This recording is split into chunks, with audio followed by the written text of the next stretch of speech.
Hey, thank you so much for watching my YouTube channel. Of course, I would love to have you subscribe, right? Seriously, it's great, really good content and extremely helpful for your daily living. And today we're going to finish our series on Do You Need Peace? Right? Think about that. And of course, I'd love to have you share this with your friends because I think that the world around us, not just us, we all need peace. And so I think this series would be helpful, and that's why I invite you to share it with your friends. But as we finish today, just kind of remind you, peace is important. And it's not necessarily just the absence of conflict, but there's also peace that we've talked about the last 2 weeks related to what's in our hearts, what's in our souls. Because if we have all kinds of peace external, but if we're internally unsettled, then the external doesn't make a difference. But maybe the flip's also true that we should consider. Just because we have peace on the inside and there's lack of peace external doesn't mean that the exterior has to unsettle our peace on the interior, in our hearts. So we're talking about peace. And I think it's really important. We talked about the peace of Jesus, and that's an upgrade. We read about that in Philippians 4, verse 7. The peace of Jesus, as opposed to our man-made peace. One is clearly better than the other. And then we talked last week about the peace of God ruling, being the final authority in our hearts. And this week I want to remind you of Jesus' Last Supper. And in John 14, verse 27, I think it's really interesting to hear what Jesus says to his disciples. He says to them, and the Last Supper, so I'll walk you through the context in just a minute, but this is what Jesus says. Peace I leave with you. My peace I give to you. Not as the world gives do I give to you. Do not let your heart be troubled, nor let it be fearful. I think it's interesting to consider when Jesus said this, because he had been telling his disciples, this is his Last Supper. And he had been telling them, hey, bad stuff's coming. Things are going to unravel. This is going to be bad. You're going to go through a really difficult time. He basically told them, I'm going to be crucified, right? I'm going to be killed. Jewish leaders are going to kill me. And it's going to make a problem for you, my closest followers. And so if you were one of those disciples, one of those closest followers at the Last Supper, and Jesus is telling you, hey, everything's going to hit the fan here in just a couple hours, it would be disturbing. And you'd be like, hey, I've been following you. I give you 24/7 for the last almost 3 years. And now you're leaving us? And you're telling us that it's going to really get bad? You're going to get crucified? This is disturbing. It's disturbing on levels that are like, and really major. But I like what Jesus says, because in the midst of what they see, and they see the future getting really bleak and dark and uncertain, and maybe you feel that way. Maybe you look at your future and you're like, ugh, I don't see any hope. I don't see it getting better. I don't see any, or you're afraid.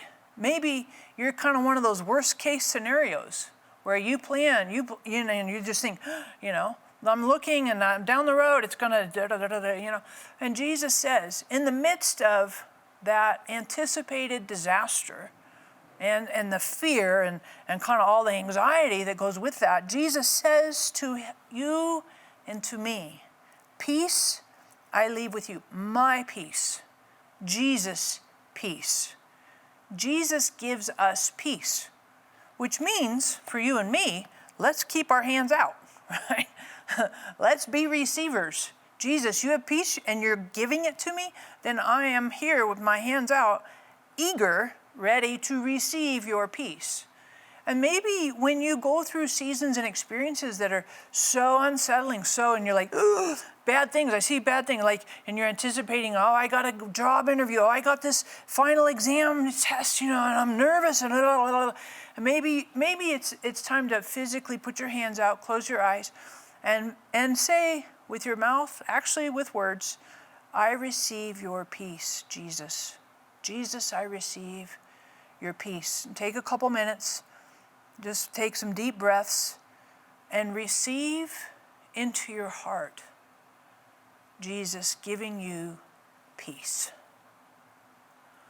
And instead of letting your head and your heart and your emotions and all that just get unsettled and roiled and upset and anxious, Jesus, I receive your peace. And then he says this, and I think this is so helpful. Do not let your heart be troubled. I like this word in the Greek, troubled. It's the word triaesesto. You're like, woof. I know, right? It's hard just to say. It makes me stressed out trying to say it. Do not let your heart be troubled. It means to stir up or to agitate, to make fearful, stirred up with doubts, to trouble with questions. Do not let your hearts be stirred up with trouble and questions. Jesus is offering us peace. So let's receive that.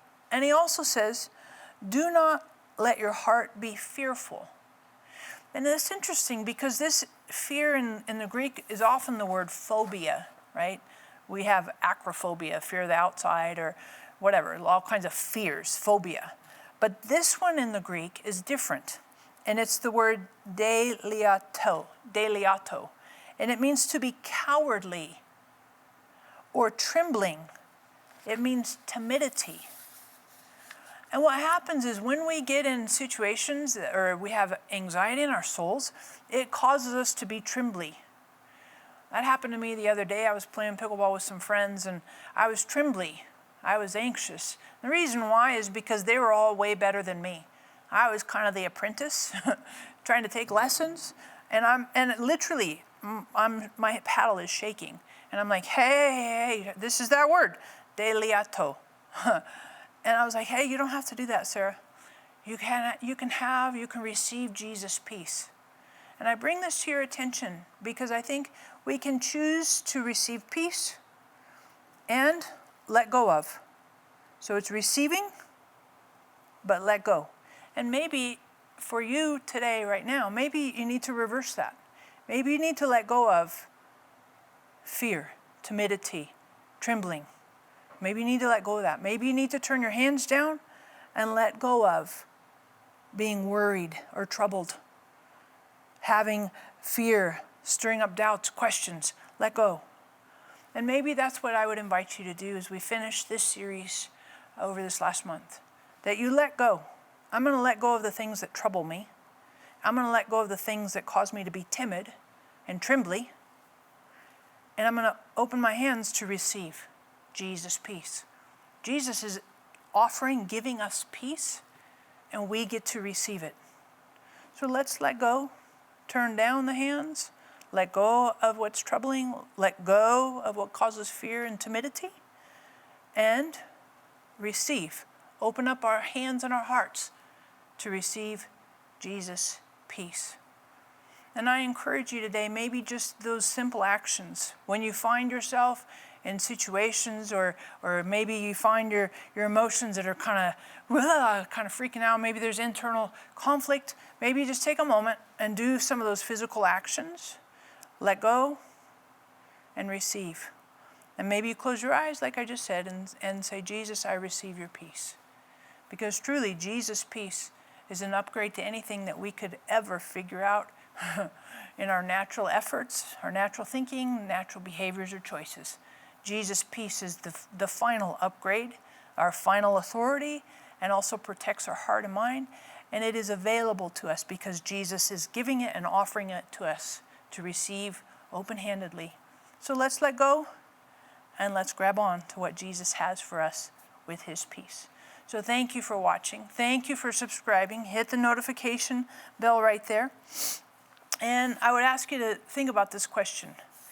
Do you try to get Jesus' peace or the world's peace? Have you found your behaviors in the past, your choices? Do you look for the peace in the world around you?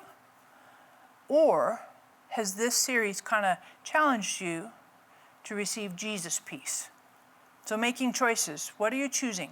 World peace or Jesus' peace? I think it's an interesting question. And when people are honest in their replies here on this YouTube channel, let's be careful on how we respond to everybody, because not everybody has the same opinion or the same perspective as you. And we can be disagree with somebody, but we don't have to be disrespectful. I think it's really important. Remember, my heart for this YouTube channel is genuine love. I want you to know love, but I also want you to also give love and be gracious in how we respond and interact with each other here on this YouTube channel. So thank you, thank you, thank you, thank you. And thank you for subscribing. And we're gonna finish with a fantastic joke, right? Because all of these jokes are just off the chain, astounding. I know, you're like, maybe. Now, let's see. How about this one? This is great. This is just, like off the wall. I left my last girlfriend because she wouldn't stop counting. Now I wonder what she's up to. She wouldn't stop counting. I wonder what she's up to. Like 101, 102. You're like, that's pretty lame. I know. I totally agree with you. But next week will be significantly better. Thanks again for watching.